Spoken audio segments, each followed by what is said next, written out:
In the heart of a park no one remembered planting, near a pond where lilies bloomed even in the wrong seasons, there was a stone bench. It had no plaque, no dedication, no carvings of lovers or initials.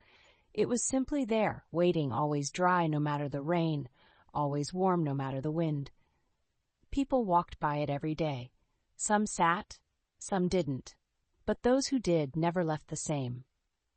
A man once sat there, years ago, with a newspaper folded in his lap and pain folded in his chest. He had just buried his wife, and the world had turned colorless. He sat in silence, looked at the water, and whispered, "I don't know how to be without her." He swore he felt a hand on his shoulder. No one was there, but the grief in his lungs loosened enough for him to breathe again. He left the bench with tears, yes, but not alone. Since then, stories spread, quietly, like secrets passed between souls, that the bench listened, that it didn't fix or advise, just listened. And somehow, in the presence of its silence, people heard what they most needed to remember.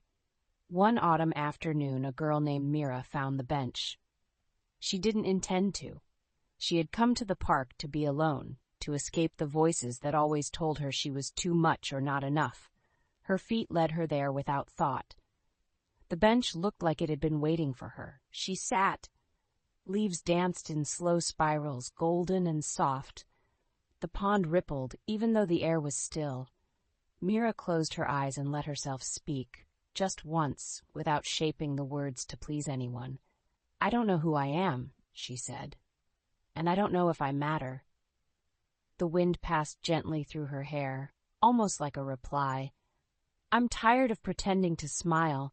I'm tired of looking in the mirror and wondering why I exist." The bench didn't move, but something inside her did, as if the earth beneath her was breathing with her, slowly, tenderly. Then she heard it, not a voice in her ear, not thunder from the sky, but something within, deep and unmistakable. "You are known. You are mine." She opened her eyes. No one was near. The world looked the same, but her chest no longer trembled, and in her heart a quiet warmth bloomed. Not loud, not wild, but steady. She returned the next day, and the next. Mira began bringing others. A boy who had been bullied into silence, a mother who lost her child, a man who forgot how to hope. Each one sat, each one spoke, and none left the bench untouched. Over time, someone placed flowers near it. Someone else left a small wooden sign, hand-painted with care. It said only, "He listens here." One evening, just before the rain, an old man walked to the bench. He had lived long, fought wars no one saw, lost family, lost strength, but something about the bench called him, not to fix, not to change, just to be. He sat and said nothing, only wept. When he looked up, the clouds above parted slightly, just enough for a single beam of sunlight to fall across the bench like a hand laid in blessing. He whispered, "Are you here?" And a bird landed beside him, not startled, not afraid, just there, quiet and still. The man smiled. "Yes," he said, "you always were."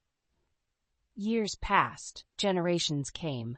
The bench remained. Some tried to remove it. City workers came with plans, but every time they measured or marked, something happened. Rain fell where the sun had shone. Tools broke, or sometimes they just forgot what they came to do. Eventually they left it alone. They began calling the bench the listening stone.